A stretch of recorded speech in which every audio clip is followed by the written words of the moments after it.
नमस्कार छात्रों, स्वागत है हमारे YouTube channel Vipin Verma psychology में। बच्चों, आज हम लोग टॉपिक डिस्कस करेंगे रिसर्च मेथोडोलॉजी का। इम्पॉर्टेंट टॉपिक होगा जिसका नाम है हाइपोथेसिस या परिकल्पना।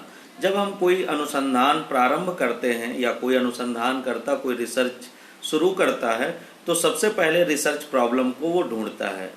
जब रिसर्च प्रॉब्लम का चयन हो जाता है उसको हम अलग अलग कसौटियों पर कस लेते हैं। उसके बाद एक दूसरा महत्वपूर्ण काम आता है परिकल्पना का निर्माण, यानी हाइपोथेसिस का निर्माण करना।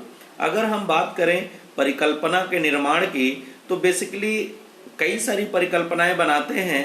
नल हाइपोथेसिस भी बना सकते हैं या रिसर्च हाइपोथेसिस बनाते हैं। लेकिन अगर हम बात करें कि रिसर्च हाइपोथेसिस या नल हाइपोथेसिस बनाने से पहले हाइपोथेसिस होती क्या है, परिकल्पना होती क्या है, अनुसंधानकर्ता को ये बात समझना बहुत जरूरी है कि कोई परिकल्पना अच्छी कब होती है, क्यों बनाई जाती है और वो बेसिकली उसका कॉन्सेप्ट क्या है परिकल्पना बनाने का रिसर्च में। तो हम अगर परिकल्पना की बात करें तो परिकल्पना को हाइपोथेसिस कहते हैं और हाइपोथेसिस को अगर हम तोड़ें तो दो भागों में टूट जाता है, एक हाइपो और दूसरा थीसिस। अगर हम हाइपो का मीनिंग देखें तो हाइपो का मीनिंग होता है सामान्य से कम की ओर, यानी सामान्य से कम की ओर हाइपो वर्ड संकेत करता है। थीसिस की बात हम करें तो थीसिस एक शब्द जो है इसका मतलब हुआ स्थापित व प्रमाणित प्रतिलिपि, यानी एक फिक्स्ड कथन कह सकते हो, एक प्रमाणित प्रतिलिपि कह सकते हो।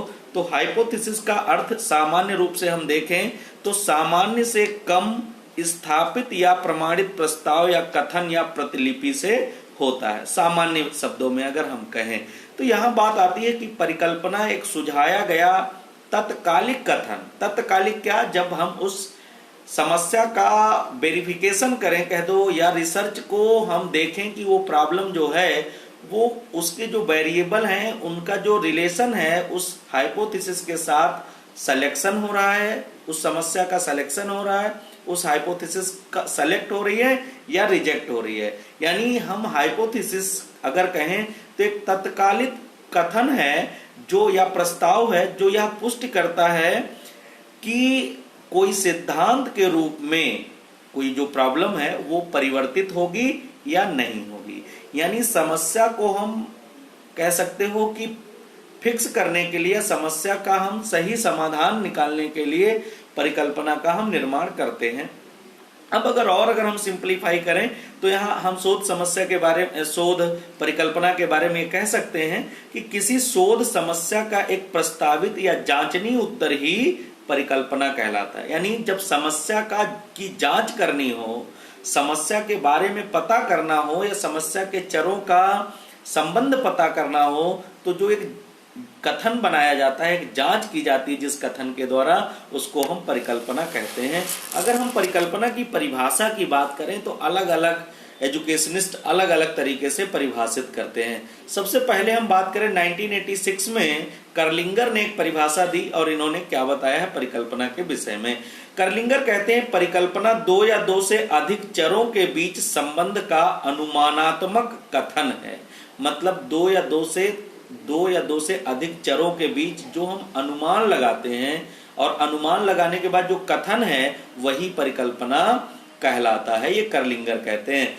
मैकगुएन की अगर हम बात करें तो ये 1990 में कहते हैं कि परिकल्पना दो या दो से अधिक चरों के बीच संभावित संबंध का एक परीक्षणीय कथन है। सब लोग हल्का फुल्का मिलता जुलता कह रहे हैं। जैसे हम कह रहे थे कि एक जांचनीय उत्तर, यानी समस्या में जो चर हैं उनको जांचना है, उनके बीच संबंध कैसा, ये जांचने के लिए हम क्या करते हैं परिकल्पना का निर्माण करते हैं। चैपलिन के अनुसार अगर देखें तो परिकल्पना कहती परिकल्पना एक अभिधारणा होती है जो अंतरिम स्पष्टीकरण का कार्य करती है, यानी आंतरिक तरीके से वेरीफाई करती है कि समस्या में जो चर हैं वो किस स्थिति में है, इसके बारे में परिकल्पना बताती है। अगर हम रेवर की बात करें, रेवर के अनुसार बताएं तो परिकल्पना कोई कथन, प्रतिज्ञप्ति या अभिधारणा है जो किन्हीं तथ्यों के अंतरिम स्पष्टीकरण का कार्य करती है। सारे, चाहे कर्लिंगर हो, मैक्गुएन हो, चैपलिन हो या रेवर हो, ये सारे के सारे लोग क्या कर रहे हैं, परिकल्पना के बारे में बताते हुए कह रहे हैं कि परिकल्पना एक ऐसी प्रक्रिया या व्यवस्था है जिसके द्वारा हम क्या करते हैं, चरों के संबंधों की जांच करते हैं। अगर हम जॉन सी टाउनसैंड की बात कर लें, जॉन सी टाउनसैंड भी यही बात कहते हैं, अनुसंधान की परिकल्पना अध्ययन की जा रही समस्या का प्रस्तावित उत्तर होता। बड़ा स्पष्ट तरीके से जॉन सी टाउनसैंड कहते हैं कि अनुसंधान की परिकल्पना, जो रिसर्च हाइपोथेसिस होती है, वो अध्ययन की जा रही समस्या का प्रस्तावित उत्तर होती है कि ना, पहले से प्रोजेक्ट किया गया एक उत्तर है जिसे हम परिकल्पना कहते हैं। अब यहाँ स्पष्ट है कि परिकल्पना एक संभावित समाधान, प्रस्तावित उत्तर या परिगणित अनुमान या घोषणात्मक प्रतिज्ञप्ति के रूप में इसे हम बता सकते हैं या कह सकते हैं। अब बात आती है कि अगर परिकल्पना की विशेषता की बात करें या परिकल्पना के गुणों की बात करें, तो यहाँ महत्वपूर्ण ये हो जाता है कि परिकल्पना में कौन कौन से गुण होने चाहिए, क्योंकि कोई शोधकर्ता किसी समस्या का प्रतिपादन करके उसके समाधान के लिए आगे बढ़ता है तो उसके मन में कई तरह के अस्थायी प्रस्ताव, यानी ऐसे टेंटेटिव पोजीशंस या परिस्थितियां डेवलप होती हैं या आती हैं। ऐसी स्थिति में वह अनेक प्रस्तावों में से किसी एक को वरीयता देकर उसे परिकल्पना के रूप में स्वीकार कर लेता है। अगर हम इस अच्छी परिकल्पना की विशेषता की बात करें तो अच्छी परिकल्पना की विशेषता में सबसे बड़ी बात आती है कि सबसे पहला पॉइंट अगर हम देखें तो परीक्षण में बात आती है कि वो विशिष्ट होनी चाहिए, स्पेसिफिक होनी चाहिए, यूनिक होनी चाहिए। परिकल्पना का पहला अगर हम गुण देखें या मेरिट देखें तो यहाँ है कि वो उसकी विशिष्टता, वो स्पेसिफाई होनी चाहिए, नहीं कि हर अनुसंधान में एक ही परिकल्पना हम लगाते जा रहे हैं, तो उससे क्या होगा, जो फाइंडिंग आएगी वो बहुत अच्छी फाइंडिंग नहीं होगी। इसके बाद हम देखें उसमें तार्किक व्यापकता होनी चाहिए। तार्किक व्यापकता यानी किसी भी तथ्य पर अगर हम उसे कसें या हम उसे जांचें तो ट्रुथ निकले, कहीं उसमें कोई मैनिपुलेशन ना हो जाए, कहीं वो असत्य ना हो या कहीं इफ एंड बट वाली स्थिति ना पैदा हो। इसके बाद आता है कंसेप्चुअल क्लियरिटी होनी चाहिए, यानी संप्रत्यात्मक स्पष्टता होनी चाहिए। कॉन्सेप्ट, कोई भी कॉन्सेप्ट लाया जाए लेकिन उस परिकल्पना उस पर खरी उतरे, इसको कहते हैं संप्रत्यात्मक स्पष्टता उसमें होनी चाहिए। इसके बाद आता है कि व्यवहारिकता होनी चाहिए। व्यवहारिकता का मतलब हर जगह अप्लाई हो, फिट हो जाए, ये नहीं स्पेसिफिक रिसर्च में ही लागू होती है, तो यहाँ इंपॉर्टेंट है। इसके बाद सिद्धांतों तथा तथ्यों से संबंधित होना चाहिए। अब सिद्धांत और तथ्य जो हमारे पास पहले से हमारे साहित्यों में मेंशन है उस पर खरी उतरनी चाहिए। ये नहीं कि किसी विशेष प्रकार के साहित्य की अगर हम रिसर्च में या उसके वेरिफिकेशन के लिए यूज करते हैं तो वहां वो फिट नहीं बैठती है। परिकल्पना जांचनीय होनी चाहिए, मतलब उसकी जांच की जाए, सिलेक्शन और रिजेक्शन को लेकर के उसको हम जांच सकें अलग अलग लेवल पर। तो ये थी एक परिकल्पना, बेसिक परिकल्पना क्या होती है, उसकी परिभाषा क्या होती है। अब यहाँ एग्जाम्पल ले लें, सपोज दैट परिकल्पना अगर हमें बनाना है किसी समस्या के ऊपर तो हम बनाएं कैसे। ये बड़ी समस्या है, जो नए बच्चे होते हैं कभी कभार ये कॉन्सेप्ट नहीं क्लियर होता है, तो वो कि हम परिकल्पना बनाएं कैसे, क्या होता है परिकल्पना, ये बड़ा मुद्दा हमारे। तो हम उदाहरण के लिए एक एग्जाम्पल ले रहे हैं कि कोई एक शोधकर्ता है जिसकी शोध समस्या है क्या सीखने पर पुनर्बलन का प्रभाव पड़ता है। कोई एक शोधकर्ता है, उसने एक समस्या ली है, समस्या ये है क्या सीखने पर पुनर्बलन यानी रीइंफोर्समेंट का प्रभाव पड़ता है।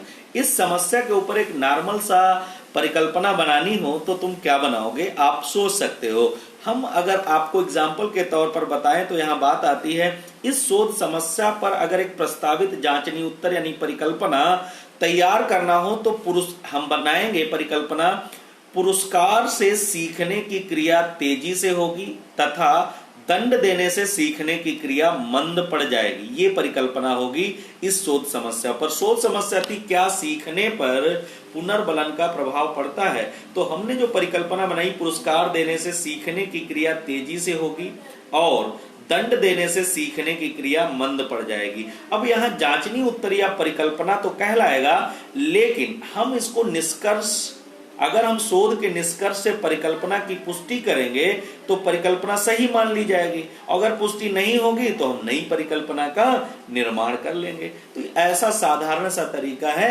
किसी परिकल्पना के निर्माण के। अब इसमें हम ज्यादा डिटेल में नहीं जाएंगे, परिकल्पना के फंडामेंटल के बारे में हमने जाना। इसके बाद हम आएंगे टाइप ऑफ हाइपोथेसिस, यानी परिकल्पना के प्रकार। तो कितने प्रकार की परिकल्पनाएं होती हैं? बेसिकली आप लोग तो जानते हो कि नल हाइपोथेसिस होती है और रिसर्च हाइपोथेसिस होती है, लेकिन आपके रिसर्च के फर्स्ट पेपर में और सब्जेक्ट के पेपर में अगर हम बात करें तो वहां कई प्रकार की परिकल्पनाएं पूछ ली जाती। पुच्छीय यानी टेल्ड या अनटेल्ड, ये या सपोज दैट वहां पूछ ली जाती है परिकल्पना की जांच हम कैसे करते हैं, सेलेक्ट कैसे होती है परिकल्पना, रिजेक्ट कैसे होती है। तो डिफरेंट टाइप की परिकल्पनाएं आती हैं, इनका अलग अलग हम वर्गीकरण करते हैं, जैसे सार्वत्रिक परिकल्पना, सीमित परिकल्पना, अंतर परिकल्पना, शून्य परिकल्पना, सांख्यिकीय परिकल्पना, साधारण परिकल्पना, बहुत सारी होती हैं, जटिल परिकल्पना, वर्णात्मक परिकल्पना, शोध परिकल्पना, नर परिकल्पना। हम इनको डिफरेंट टाइप से डिस्कस करेंगे, अगले वीडियो में इनके बारे में बताएंगे। वर्णात्मक परिकल्पना की जैसे हम चर्चा कर रहे थे, सार्वत्रिक परिकल्पना, सांख्यिकीय परिकल्पना, स्टैटिकल हाइपोथेसिस, तो इन सब के बारे में हम डिटेल में नेक्स्ट वीडियो में डिस्कस करेंगे। अभी के लिए इतना ही। बच्चों, वीडियो को देख करके जो आपके एक्सपीरियंसेस हुआ करें वो कमेंट में जरूर लिखा करो और वीडियो को फॉरवर्ड कर दिया करो और लोगों के पास, ताकि उनको भी इन सब चीजों का फायदा मिले। Thank you so much.